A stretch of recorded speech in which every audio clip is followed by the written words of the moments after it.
first thing we do is install LoopBack CLI globally. This will give us access to the lb command that we can use to build LoopBack applications. Next, we will create a folder called egghead loopback and cd into it. We run lb app in our new directory to create our LoopBack API project. This will prompt us for a couple of things. First, it asks us the name of the application. We accept the default. This is the name of the directory that we are in. The second question is which version of LoopBack we'd like to use. We pick version 3.x, which is the current version. The last question is the kind of application that we'd like to create. We accept the default, which is an API server with local user authentication enabled. The basic project will be created and the dependencies will be installed using npm install. After the installation is finished, we can start the API by running node.js or npm start. This will print out two URLs, to the API and to the Explorer. When we open the first URL in the browser, we see a status message. This message shows us when the API was started and the uptime. The second URL shows us the API Explorer that can be used to interact with the API. It currently shows one model, the user model. This built-in model is enabled because we selected an API server with local user authentication.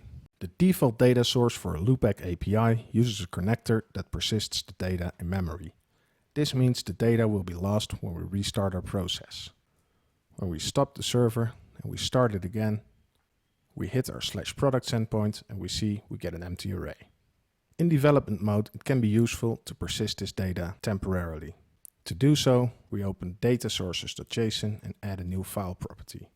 And in this file property, we give the name to a JSON file. We hit save, we stop and start our server, we create a new property, and we verify it's there. In our editor, we can take a look at db.json and see how the product got persisted.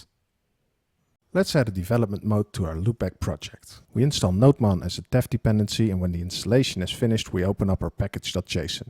Inside the script section, we add a dev key, and as a value, we enter this string. This will watch the common and server folders and restart the LoopBack server when it detects changes. This saves us from manually restarting the server all the time. We start the server by running npm run dev and open a second terminal window. When we edit one of the source files, we see that the server restarts automatically. Inside the LoopBack project, we run lb model. This will prompt us for the model name. A model name tends to be singular, so we enter product. The data source we use is the default in-memory DB. We pick persistent model as our base class. This will give our model a set of basic operations like create, read, update, delete, and a few more. Hit enter to expose the product via REST. We accept the default plural form, which in our case will be products. Then we hit enter to add the model definitions to the common folder. Our product model has been created and we can now add the model properties. The first property we add is name. It is of type string and we want it to be required. We don't want to add a default value. The second property is price. Price is of type number, it's also required, and again, no default value. We're done adding properties, so we hit enter one more time to quit the dialog. We now start our server by running node.js. When we open the API Explorer in the browser, we see our new product model. Here we can see all the operations that got inherited from the base model. Let's take a look at some of these operations in more detail. To retrieve a list of the products, we make a GET request to the /products endpoint. The result is an empty array because we did not add any products yet. To add a product, we make a POST request to the /products endpoint. In the data field, we define our product using JSON and submit the data to the API. When we look at the response, we see we have a validation error. This is because we didn't submit a price property. When we add the price property and submit again, we will see that the product got created. To verify this, we can look at the products endpoint in our browser and we see that we have an array with one item. We can add a second product, submit it to the API, and we see it got created. To change an existing product, we can make a patch request to the /products/ID endpoint. As a parameter, we take in the ID of the item we want to edit and the new payload of the changed values. Let's change the price of coffee to $2.99. We execute the command and we see that the price got updated. To remove a product from our API, we make a delete request to /products/ID. We take in a parameter of ID and make the request. In the response, we can see the number of items that got deleted. When we look at our list, we see we only have one product left. Let's open our editor and see what got added. We open model config.json and see that the product got defined with some basic parameters. In common/models, we see two new files. Product.json is the model definition. Here we see the base model that we inherited from and the properties that we added. Product.js is the model class. This file can be used to customize the model behavior. Inside our project, we run lb model category. It takes the model name from the command line so we can accept the default. We use the default in-memory DB data source. The default persisted model base class, accept to expose the category via REST, and accept the default plural form. And we accept to create a common model. Our category model has been created and we can now add the model properties. We add one property called name.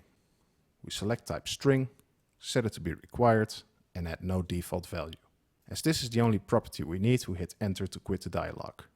When we look at our project, we see that the category got defined in the model config and that the category definition and its class got created in common models.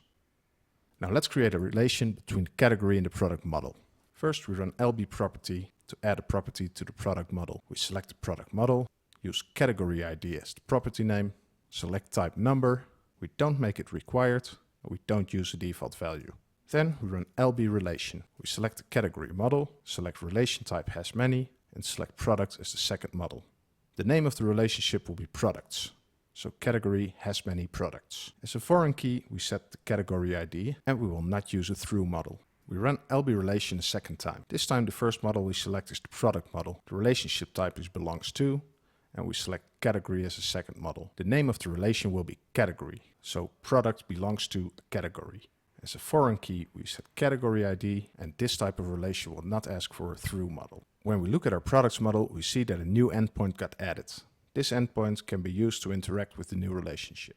In the category models, we see a few endpoints that allow to interact with the products relationship. Let's create some data to see how this works. Let's add a category drinks and food. And when we look at our endpoint, we see we have the two categories in place. In the products model, we add coffee and tea and add it to the first category. And we add lemon cake and cheesecake and add it to the second category. When we look at our products endpoint, we see that the categories got added. To see the relation working, we can go to the category model, open the get endpoint for categories ID products and enter a category ID. We will see that this will return only the products in this category. When we change the ID, we see that we get the products of the other category.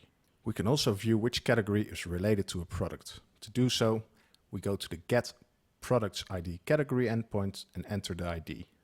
We will see that this product belongs in category drinks, and we see that this product belongs in the category food. Now if we look at our project, we see how the relations are defined. In the categories model, we find a new relation under the products key. It defines the type of relation, the model it relates to, and the foreign key.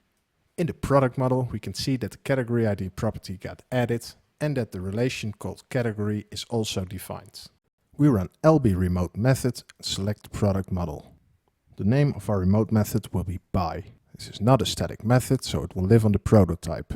The description will be by this product. The HTTP endpoint will be /by and the verb will be post. Then we hit enter because we only want to add one endpoint. Next, the generator will ask us which arguments we want to accept. We enter quantity, which is of type number and is required. And as a description, we will enter number of products to buy. We will let LoopBack auto-detect where to get the value from. And because we only need one argument, we will hit enter. Now the generator asks us what we want the remote method to return. The name of our argument will be result, which is of type object, and it will be the full response body. As a description, we will enter the result of the purchase, and we hit enter to finalize the generator.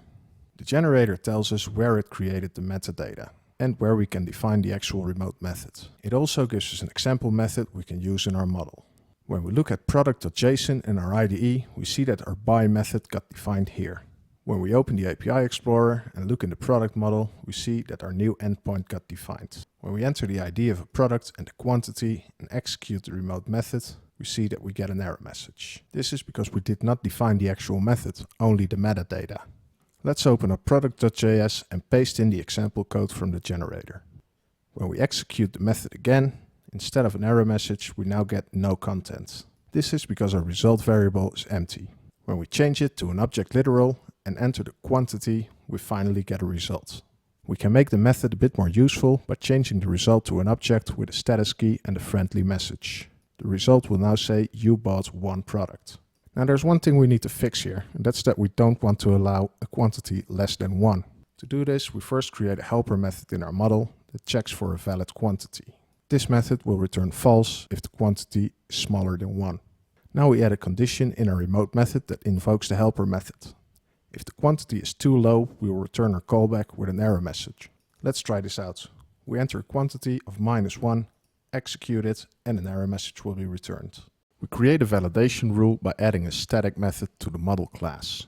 The method name is validate's_length. The first parameter is the property, name. The second parameter is an object that configures the validation rule. To force the minimal length, we set the value of min to 3. Let's try this out. We go to the put products endpoint and pass in our data. When we see the result, we see that we get a validation error. This error message can be enhanced, so let's add a custom message. We can do this by adding a message property, and for the key min, we add a custom message. When we try again, we see our custom message. Another thing we want to validate is that the name of our product is unique. To do this, we can use the built-in validates uniqueness of rule. When we try to resubmit the same product twice, we'll see that we get an error message saying name is not unique. For the price of our product, we want to make sure it's an integer and the value is 0 or higher. Because LoopBack does not have a built-in validator for this, we'll write a custom one. First, we'll add a regular expression that we can use in our validation method. Then we'll add a validation method that takes one parameter, which is the error callback. The method uses our regular expression and triggers the error callback when it does not pass the test. The last thing we want to do is add a validate rule, pass in the property, price, add a reference to the validation method, and pass in a friendly error message. Now let's try this out. When we look in the API Explorer, we see that we can't add any products with the price lower than 0. Great. Another common use case is to use an asynchronous validation.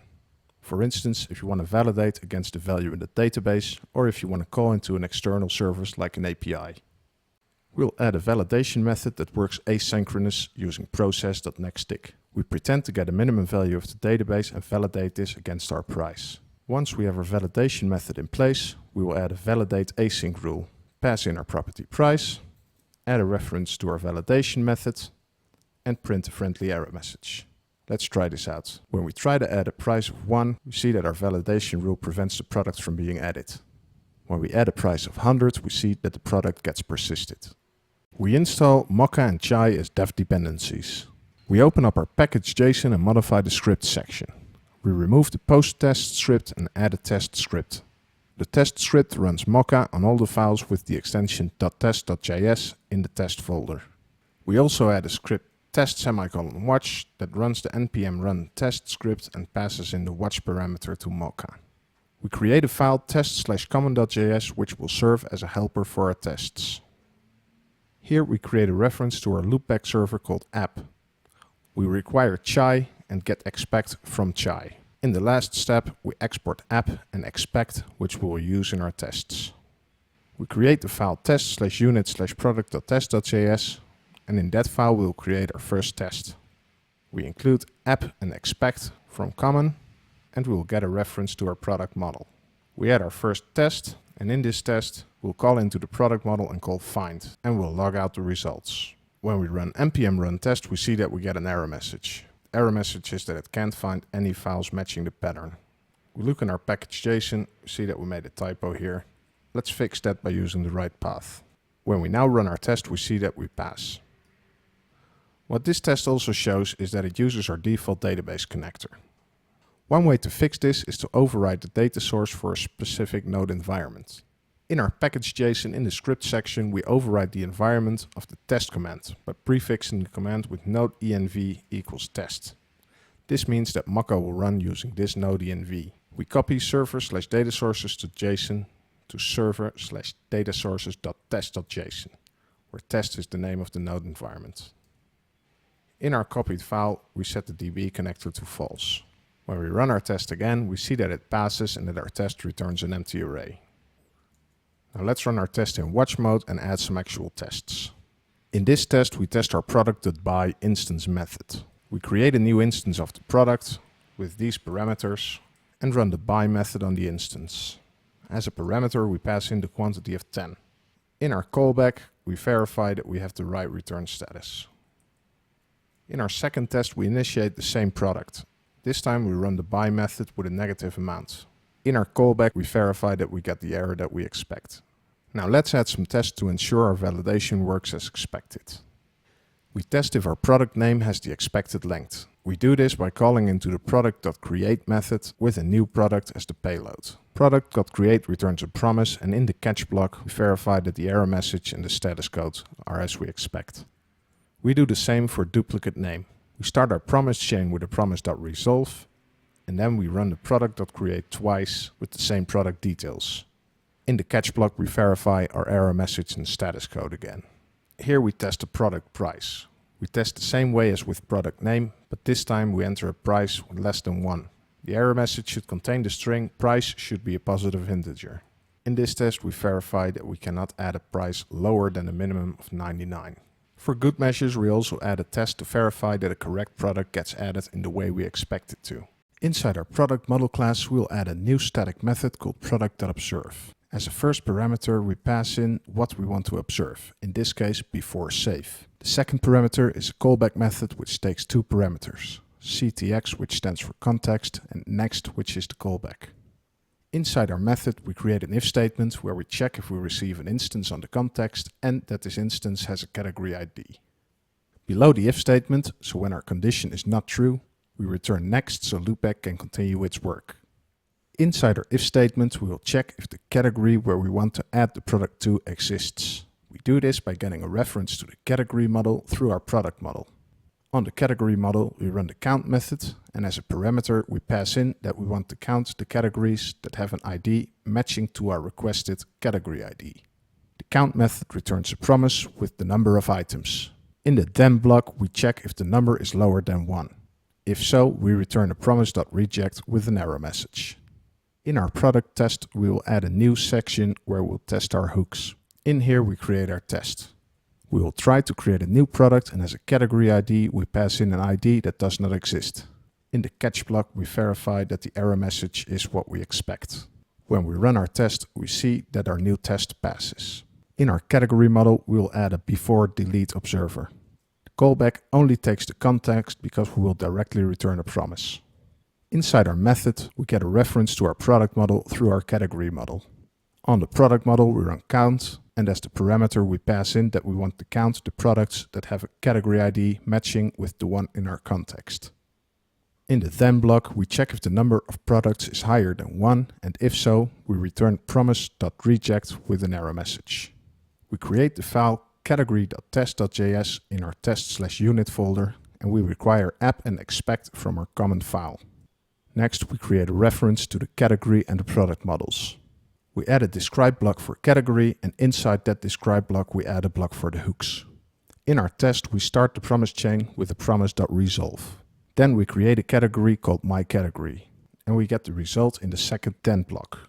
We will use the ID of the result to create our new product. So after product.create ren, we have a category with one product. In the third then block, we use category.destroyById to delete the category. And in our catch block, we verify that we get the error we expect. Now, if we save our file and run our test, we see that the category test passes. Inside our LoopBack project, we run lb_acl. This will prompt us for a model name. We choose product. The generator asks for the scope. We choose all methods and properties. For access type, we select all. For the role, we select any unauthenticated user, and for the permission, we explicitly deny access. Now, if we look in our model definition, we see that we have a new object in the ACLs array, which describes what we just created. Let's try this out in the API Explorer. We start our server by running npm run dev and open the API Explorer in the browser. When we go to the get products endpoint and we try it out, we see that we get an error message saying authorization required. Now what we actually want to do is only allow the get products endpoint, but disallow any other operations. That way unauthenticated users cannot modify any data in our API, but can list it. We hop over to our terminal and run lbacl a second time. We select product, a single method, enter the name find, select any unauthenticated user and explicitly grant access. In our product definition, we see that a new ACL rule got added to the ACLs array.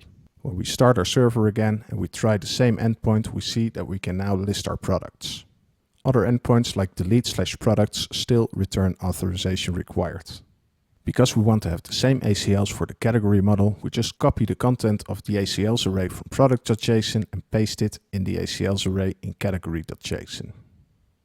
Instead of verifying through the API Explorer, let's add some tests to make sure our permissions are set as expected. We create the file acl.test.js and start by requiring app, expect and request from common.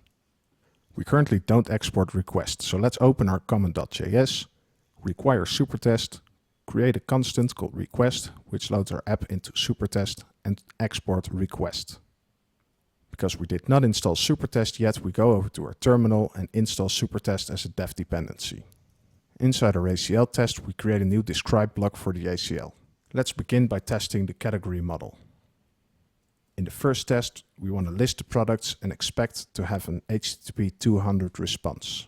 In the next 3 tests for creating, updating and deleting a category, we all expect an HTTP 401 authentication required response. When we run our test, we see that they pass. We had the same test for the product model. List is allowed, create, update and delete are denied. And for the product model, we have an extra test for the buy method. When we run our test, we see that we have one failing test. The buy method expected to be allowed but was denied. We can fix that by opening product.json and change the string find into an array with find and buy. When we run our tests again, we see that they now all pass.